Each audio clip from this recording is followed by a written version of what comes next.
जीवाश्म ईंधन पर ही कायम है और अब हम उसका मूल्य चुका रहे हैं दुनिया भर का तापमान बढ़ाकर। लेकिन वैज्ञानिक जॉन मैनकिंस ढूंढ रहे हैं एक साफ सुथरा ऊर्जा स्रोत जो इस दुनिया जितना ही प्राचीन है, यानी सितारों की शक्ति। उनकी योजना है सूर्य की साफ ऊर्जा को घूमती हुई सौर सेल के अंदर कैद करने की और फिर उसे माइक्रोवेव के रूप में पृथ्वी पर बीम करने की।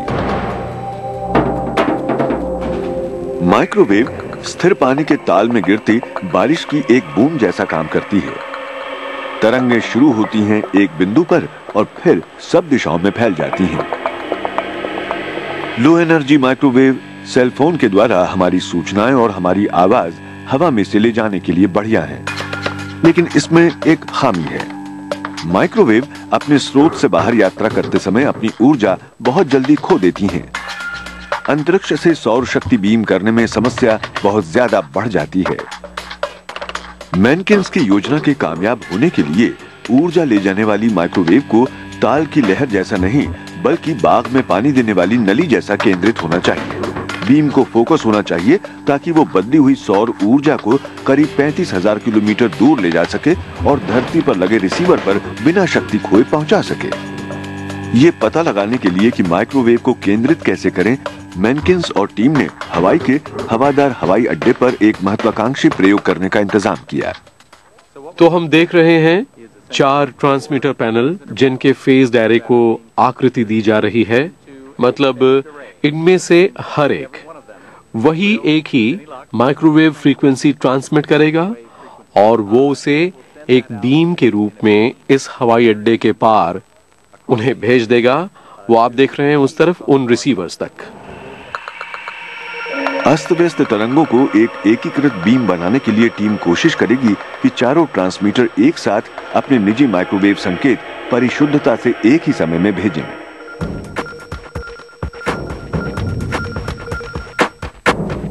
मैनकिंस को विश्वास है कि अगर उनकी योजना काम कर गई तो उस एक अकेले पैनल की लहर से अलग अलग संकेत मिलकर एक केंद्रित माइक्रोवेव बीम बनाई जा सकेगी।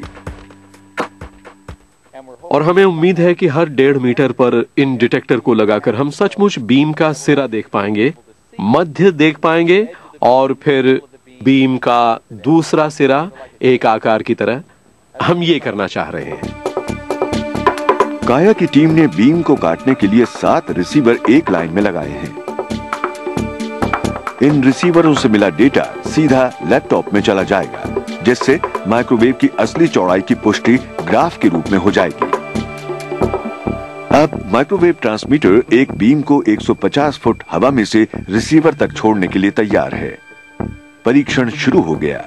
ओके, हम इस समय आसपास की रीडिंग ले रहे हैं। इसे शुरू कर दो। जी जी। आशा है हम मॉनिटर पर एक खास बीम के रूप में देख सकेंगे कि माइक्रोवेव कहाँ जा रही है। नतीजे उसी समय मिल गए और खबर अच्छी है। तो हमें केंद्रित बीम मिल गई। हाँ, ग्राफ में नजर आती है 20 फुट लंबी एक माइक्रोवेव बीम जो हवा में से 150 फुट का सफर तय करके रिसीवर तक पहुंची है। ये एक और भेदन है। मुबारक है। मुबारक। बढ़िया। हमने ट्रांसमिट करना शुरू किया और हमें सचमुच एक बीम नजर आई। उसी की हमें तलाश थी। टीम अपनी उम्मीद से कहीं ज्यादा सफल रही है। इन्होंने दिखा दिया कि इलेक्ट्रिकल ऊर्जा माइक्रोवेव के द्वारा एक केंद्रित बीम के रूप में ट्रांसमिट की जा सकती है। अब प्रश्न ये है कि ये कैसे साबित हो कि इसे 35,000 किलोमीटर ऊपर अंतरिक्ष से जमीन पर भी ट्रांसमिट किया जा सकता है। अंतरिक्ष की शून्यता में से ऊर्जा ट्रांसमिट करना आसान होगा, क्योंकि रास्ते में बीम को जज्ब करने या मोड़ने के लिए हवा नहीं है। खतरनाक है तो करीब 100 किलोमीटर लंबा आखिरी हिस्सा, जब ये विराट बीम हमारे वायुमंडल से गुजरने की कोशिश करेगी। टीम माइक्रोवेव की अंतरिक्ष से धरती तक की यात्रा का सिमुलेशन करने पहुंची मॉई, हवाई।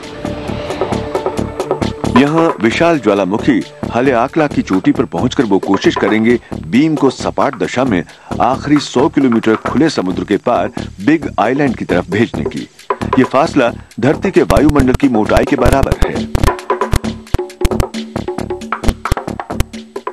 तकनीकी तौर पर काम चुनौतीपूर्ण है, किसी ने इन प्रौद्योगिकियों का इस्तेमाल करके एक केंद्रित माइक्रोवेव बीम को इस तरह के फासले पर भेजने की कोशिश नहीं की है, और मेरी राय में काफी लोग हैं जिन्हें लगा है कि ऐसा किया ही नहीं जा सकता, और हमें आशा है कि हम उन्हें गलत साबित कर देंगे। करीब 100 किलोमीटर का फासला तय करने के लिए माइक्रोवेव ट्रांसमीटर ठीक तरह एक लाइन में होने चाहिए, वरना एक अकेली बीम बनेगी नहीं। इसलिए आठों का सीधी लाइन में बिग आइलैंड की तरफ रुख करना टेढ़ा काम है।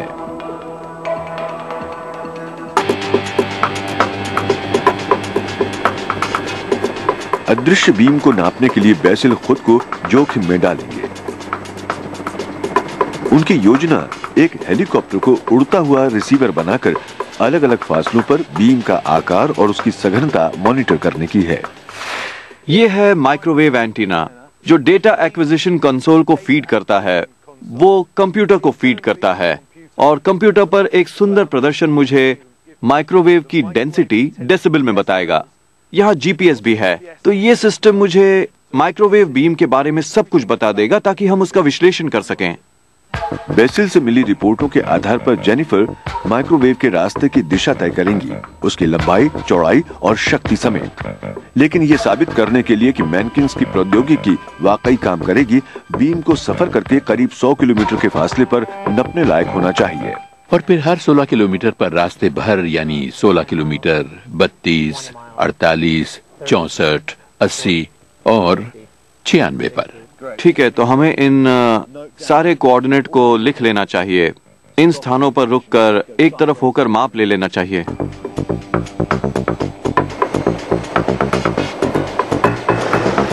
तो मैं चला दोस्तों। अच्छी बात है, उम्मीद है आपको उसका इस्तेमाल करना नहीं पड़ेगा। Good luck. बाद में मिलते हैं। अपना ख्याल रखना।